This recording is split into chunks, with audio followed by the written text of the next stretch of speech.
Kathy Griffin bashes Trump and his kids on The View and makes a fool of herself in the process. By Carmen Sabia, Entertainment Politics for MadWorldNews.com. Kathy Griffin has proven once again what a vulgar person she is, as if anyone needed a reminder. The comedian, who is most famous for holding a mock decapitated head of President Donald Trump, appeared on the ABC daytime talk show The View on Monday and laid into the president and his son. Then it got worse. "I'm here, I'm alive, I'm glad to be alive," Griffin said. "By the way, I take the apology back. Blank him," Griffin said. You know what? Let's just take a quick look here. Hey everybody, it's me, Kathy Griffin. I sincerely apologize. I am just now seeing the reaction of these images. I'm a comic. I crossed the line. I moved the line, then I crossed it. I went way too far. The image is too disturbing. I understand how it offends people. It wasn't funny. I get it. I've made a lot of mistakes in my career. I will continue. I ask your forgiveness. So that was comedian Kathy Griffin apologizing for her infamous photo shoot holding the decapitated likeness of the guy in the White House. She caused an uproar and made some powerful enemies, but she's not really... You know, you got a lot of nerve, Whoopi. You have a lot of nerve, you disrespectful witch. She has a lot of nerve, what she said. The guy that's in the White House. You got a lot of nerve, you disrespectful human being. Really, you know, and she's acting as if who she is. Unbelievable. Like, this irritated me. You know, taking it very hard anymore. She's telling us how tough things got and how she's gonna, you know, come through it. She's gonna get back on the road and keep on rolling. Please welcome back the fabulous Kathy Griffin. Yeah. Thank you, thank you, thank you, thank you, thank you, thank you. I'm here. I'm alive. I'm just glad to be alive. I can't believe it's been a year since I this. know. It's a year this month that picture was released. Right. And we already described... What a year it's been. Yeah. Yeah. By the way, I take the apology back.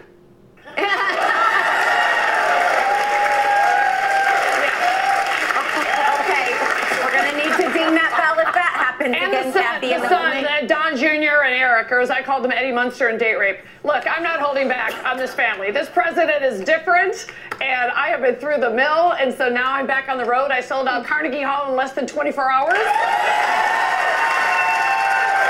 Kathy, one question about that picture is a lot of people, clearly, as you said, you pushed the envelope, like most comedians. People thought I was in ISIS. And by the way, because you just have to find the funny in everything, Joy, when my mother called, because she watches Fox News and thinks it's real, and, well, you know, her hearing aids don't work anymore. There she is. Look at her. "I love Sean Hannity. When's Bill coming back from vacation?" She thinks Bill O'Reilly's on vacation. Oh, I just tell her he is. He thinks so, too. I know, right? He never is. So, anyway, so that day, as crazy as it was, and trust me, I was, no joke, I was in a ball, sobbing, everything's over, all this other stuff. And then I had to spend 2 hours convincing my mother that I have not been recruited by Al-Qaeda. Wow. And I said, "I don't think they're taking 57-year-old red-haired Irish-American comedians today." And she goes, "Why couldn't you join another club like stamp collecting?" So my own mother, for 2 hours, thought I was in ISIS. Yeah. That is, well, it's funny. I'm sorry. It just is. It's just so crazy. Do you regret saying that you're sorry?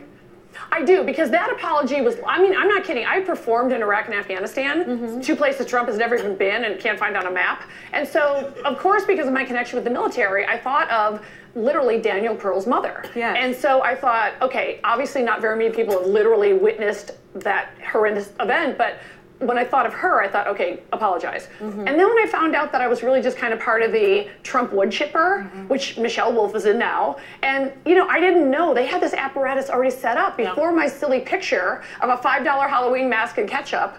And I wanted to make a statement about what a misogynist he is. And also, I remember the 8 years of the photos of Obama lynching, and nobody said anything, right? That was all okay. Facebook, that was all on Facebook.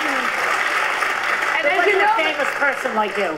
It wasn't a famous person, but people were going to rallies with Hillary's head decapitated at Trump rallies. They get away with everything. They get away with everything. But now that you've taken the apology back, aren't you frightened? They're going to go after you again now. They are. They're starting today. Why do you do that to yourself? Because it's important. The First Amendment is the First Amendment for a reason. It's the first one. And also, the thing is, this guy just is different. I don't mean to disrespect the presidency. I've been to the White House. I have visited. And also doing stand-up for so long, you guys know there was a time, in the Bill Clinton days, you could make fun of that Monica dress all day long and nobody thought you were a terrorist. But now, like you said, things have gotten not only politically incorrect, but this administration, and I learned it firsthand because I then got a call the next day from the Department of Justice, and I was under a 2-month federal investigation for conspiracy to assassinate the President of the United States.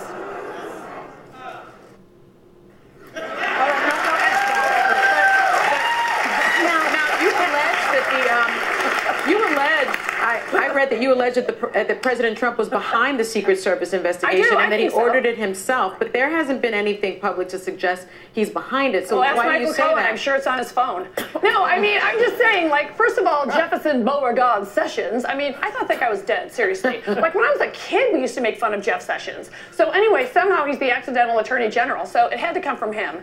And Trump is all in bed with the American media folks and the Inquirer, and so every picture of me, Efferson said it's my cellulite, and Harvey Levin and TMZ was recording my tour cancellations, not because people wanted their tickets back, but because the Trump folks, and some of them I found out were robocalls, they were so set up. They would call theaters and do bomb threats, and honestly, I don't blame the theater owners, because they're used to doing Mamma Mia or Stomp, and all of a sudden it's I'm going to go bomb Kathy Griffin in her, and they would be very specific. They want to cut my head off, put my head up and then shoot me there. Kathy, but when you were doing the tour, which is when the pictures came out. It's so nuts, you have to laugh. What? People were canceling this, but you took the show overseas. How was it being abroad with that investigation going on as well? Well, it was amazing because, ironically, I have to admit, the picture that caused me all this trouble in my family, and my mom got death threats in her retirement village, and my sister got death threats in her hospital, and I lost her to cancer. That's why I shaved my head. So that's how vicious this machine can be.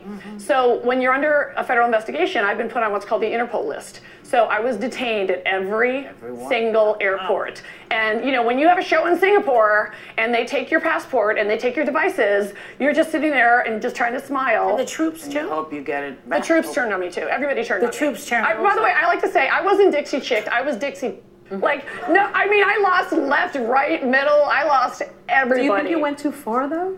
No, not now. Not when I see his policies. Also, it was a mask and ketchup. I wish I'd done a blow-up doll. I probably could have gotten away with the whole thing with a blow-up doll. Kathy, I think part of it, though, was how early into his administration it was, right? It was just a few months. I think people had hopes that things would change, that he would grow into the presidency. I got to tell you, I found it troubling. I found the image troubling. I hated it when a rodeo clown went after President Obama. I hated it when a friend of mine at Univision compared Michelle Obama to an ape, and he lost his job. So, but look at the way Trump treated Jorge Ramos. Horrible. Even though he had done things like that. But you're right. But I think the way to hold the high ground. Are you saying I was ahead of my time? But every time I'll wait. I've told you when I've seen you in the past, and I'm so glad to see you doing it. You are a comic. You are a terrific comic with an incredible record. You've been on TV. You've had shows. You've sold out shows. I don't want your life, your career defined by this stupid moment. Yeah. And I'm so glad to see that you're finally putting it behind you and you're selling out. Thank you. Theater everywhere. Can we get? Oh my God! Thank you. I just want to live. I just want to live and tell my jokes. That's all I want to do. Turn the page. It takes a long time, though, to come back from this stuff. When the president comes after you, when that machine comes after you, it takes a very long 8 years. I had people saying that. I had so-called crisis managers saying, go away for 8 years. And then I was negotiating. Then Sharon Stone goes, go away for 5 years. And then Pee Wee Herman said 3 years. I was negotiating for my own, no, I don't want to go away. How about you go away and not make any money for 8 years? Have you chosen a place of exile? I mean, personally, I'd go to the Amalfi Coast. What were you going to be? I hunkered down in my house and I wrote like crazy. I wrote a pilot that nobody bought, but it was fun to write. And I made wacky videos and I had so many crazy experiences. Now this is a little out there, but honestly, I actually read one of my death threats on stage because the grammar is just funny. Hold on, because we want to hear more. Oh, she's coming back. No, she's not coming back, but we want to hear more. Our thanks to Kathy Griffin. The North American leg of her Laugh Your Head Off tour starts in May. She's already sold out today. Carnegie Hall in less than 24 hours. Go to our website, see when she'll be. Well, there are a lot of liberal nut jobs that want to see her. I'm sure she regrets what she did. So, Kathy Griffin, okay, I have some thoughts on Michelle Wolf's act and the reaction to it from members of the press and other DC insiders. For the record, I was in the room last night. Michelle Wolf's set was great. She was hilarious and confident. Okay, if you say so. And B, Michelle Wolf took no prisoners last night. She roasted Trump, Pence, White House staffers, the media personalities. Everyone is focused on Sanders, but that was only for about a minute and a half of Michelle's act. She went after everyone as it should be. And there was hired to do a roast. That was her job. She wasn't hired to offer media analysis or be fair and balanced. She was hired to poke fun at powerful people. Not once did she punch down. She focused on the people, institutions that are powerful beyond measure. And a comic's job is to go over the line and then push the line and go over it again. Great comics aren't supposed to be safe or careful. That would mean we're not doing our job. By pushing the line, we force people to think differently, to ask questions, and disrupt the status quo. The rant continued on for several more tweets, but the gist was that everyone in President Trump's administration is a fine target for personal attacks, and that somehow attacking Sarah Huckabee Sanders personally is in some way speaking truth to power. Well, Kathy Griffin can keep grasping at straws to revive her career, but she was never that amusing to begin with, and her attempt to revive her career by using President Donald Trump and his children is embarrassing. She makes herself look dumber every time she speaks.